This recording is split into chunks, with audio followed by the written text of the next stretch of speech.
Hello विद्यार्थी मित्रों, मेरे YouTube चैनल निराला हिंदी क्लासेस में आपका स्वागत है। यदि आप पहली बार आए हैं तो चैनल को सब्सक्राइब कर लें, लाइक कर लें, शेयर कर लें, सपोर्ट करें थोड़ा सा। और आज हम जो बात करने जा रहे हैं वो कविता और काव्य संग्रह जो टॉपिक था उस विषय पर बात करेंगे। उनमें भी जो बात करने जा रहे हैं सुमित्रा नंदन पंत और महादेवी वर्मा दो के बारे में बात करेंगे। तो सबसे पहले पंत जी की बात करते हैं। यदि उनकी कविता की बात करें तो उनकी जो पहली कविता है प्रथम रश्मि है और संग्रह का नाम है वीणा। प्रकाशन वर्ष है 1919। उसके बाद उनकी दूसरी जो रचना है उसके विषय में बात करें परिवर्तन।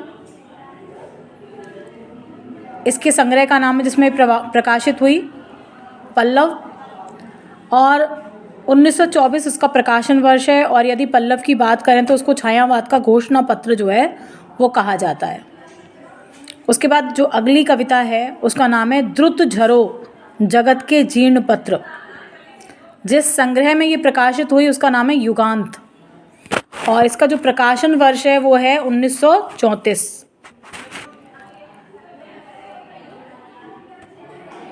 छायावाद की समाप्ति की जो घोषणा है वो इससे हुई मानी जाती है। इस तरह से पंत की कुछ कविताएं, उनके कविता संग्रह और उनके प्रकाशन वर्ष और कुछ विशेष बातें जो उनसे जुड़ी हुई है।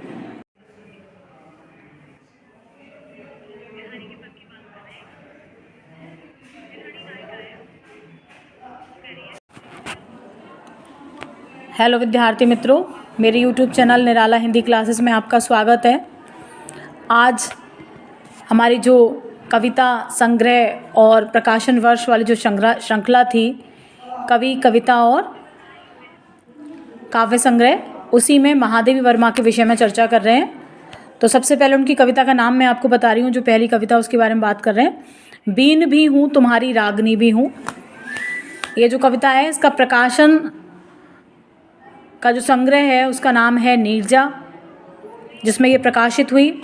और इसका जो प्रकाशन वर्ष है वो 1934 जो है। उसके बाद अगली जो कविता है मैं नीर भरी दुख की बदली, और जो संग्रह है जिसमें ये प्रकाशित हुई उसका नाम है सांध्य गीत और इसका प्रकाशन वर्ष है 1936। उसके बाद अगली है कविता महादेवी वर्मा की फिर विकल हैं प्राण मेरे। इसके संग्रह का नाम भी सांध्य गीत है, 1936 में प्रकाशित हुई। और उसके बाद एक और कविता है महादेवी वर्मा की यह मंदिर का दीप इसे नीरव जलने दो। ये दीप शिखा नामक जो काव्य संग्रह था उसमें प्रकाशित हुई है उनकी, और 1942 इसका प्रकाशन वर्ष है।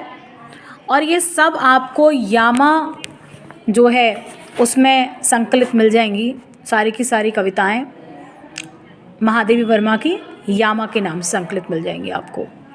अगर आपको वीडियो पसंद आए तो प्लीज़ लाइक शेयर सब्सक्राइब करना ना भूलें। ये आपको नेट की परीक्षा के लिए, अन्य परीक्षाओं के लिए महत्वपूर्ण है, तो आप इसे याद कर सकते हैं, ध्यान में रख सकते हैं इसको। और प्लीज़ लाइक शेयर सब्सक्राइब ज़रूर करें।